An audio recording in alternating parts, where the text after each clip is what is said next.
Hey guys, so I just wanted to do a quick little video here looking at the battery life kind of issues you may be having on your Galaxy S6 or the Galaxy S6 Edge, and some ways that you could actually rectify any issues you may be having. And I see a lot of people saying that the new Galaxy S6 and S6 Edge doesn't really live up to the older kind of Galaxy S5 when it comes to the battery life. So I don't think that it's a complete nightmare, to be honest. I think that it's very manageable, kind of like the Galaxy Alpha. Obviously not quite as bad as the Galaxy Alpha, but if you do some things, I think you can maximize it. So we can check out some things you can do in this video on both of them. So first things first, if we just look at the Edge here, you can see that I've got the brightness on max just for the purpose of this video. But I definitely recommend that you use the auto brightness here to keep it about midway level. I'm surprised at the amount of people that I see, like in real life, complaining about their battery life, and they've got their slider all the way up here kind of thing all the time. So this isn't something that you're going to be able to put on full brightness and get like really good battery life on. So do keep it about there. For the purpose of this video, I'm just going to keep it on full brightness though, so you can see the screen. Other thing you can do here, if we go into the settings, this is the other main big one, in my opinion, is the location setting, which many people still don't understand really. It's this one.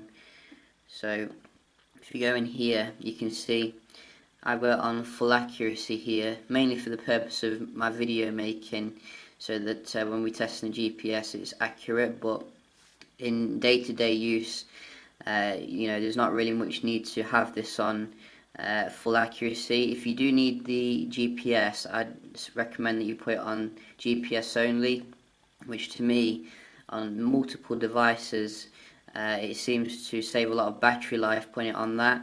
But if you don't need the GPS at all, definitely put it on Wi-Fi and mobile network, so that you're not using your GPS module at all. That will save you a hell of a lot of battery life in itself. The other thing you can put on here, if we go to the Wi-Fi and more, keep Wi-Fi on during sleep. This is something which I have set to never, as you can see. So when the device goes into sleep mode, it will disable the Wi-Fi after a while. Now what you also need to do is make sure that the device doesn't then go into the 4G or 3G state.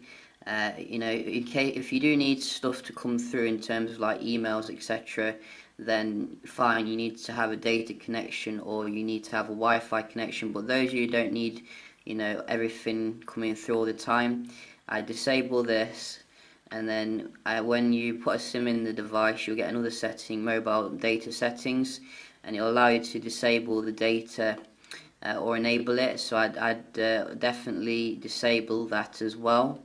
Also, you could go into the settings and you may have an option to put on like 3G as well instead of 4G, so I definitely consider checking that out. Sure, your speed may be a little bit slower when you're out and about in terms of the data, but you will be maximizing your battery life there. And in regards to the other setting on the Wi-Fi here, there is another one, always allow scanning. So I would select this as scan only while Wi-Fi is on, which should help minimize the battery drain instead of scan it always. Also, there's the quite common sense ones here. Make sure your Bluetooth is off unless you need it, as well as the NFC functionality here. And also there is some other settings we can look at here. So if we go into the display, we can see I have it on adaptive display. Personally, I'd probably try putting it on basic, just to see if that helps with the battery life. I'm not 100% sure if it will, but I think that if it's automatically checking out like what the environment is using a sensor up here, then I think that it might be using like a battery. I'm just going to leave it on adaptive display for now. Other things we can check out here is the account section. So you might have a lot of email accounts here, and you might have your kind of Hotmail accounts, Google accounts and things like that. With like Hotmail accounts and Outlook accounts, you should be able to set the sync schedule if you're using the Samsung email client, which is in here. I don't have any accounts set up on here at the moment to show you.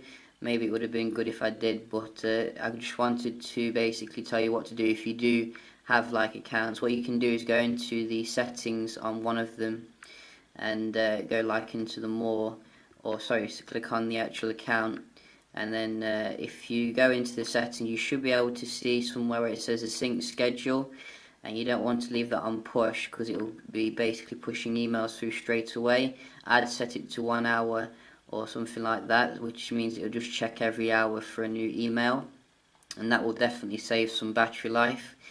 Also, I would look here in the developer options, and you can get your developer options by going to the about device area and going to build number, and then once you hit that a couple of times, it will come up down here, developer options, and then in here we can reduce the strain on the GPU, which will take battery life. So you can turn all these to off,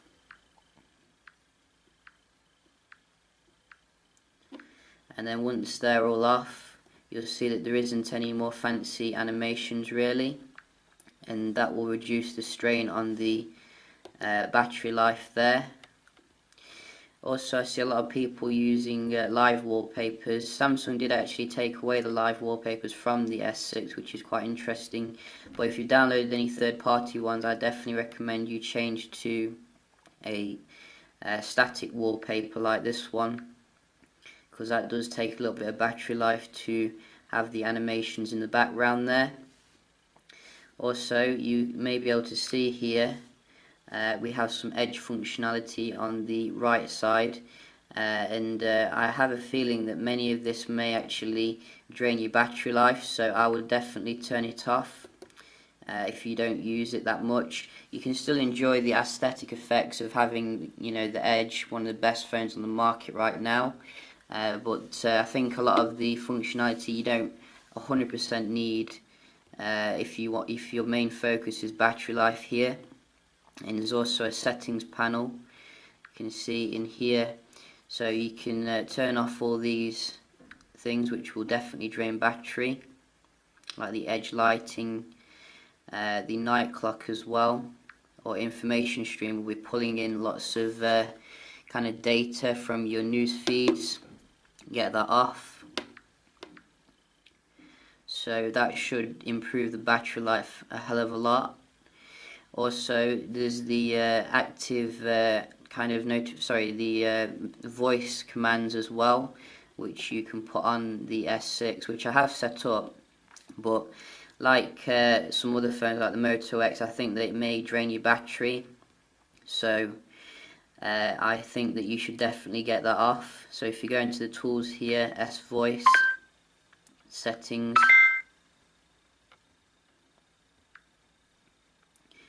voice wake up, turn that off basically. So I'm going to keep it on for the purpose of my videos, but you know where to go now. S Health. Now, I've not set this up yet on this device, but I do know that when I set it up on my Galaxy S5, I saw a massive battery drop off. So I'd definitely reconsider using this if you want the maximum battery life.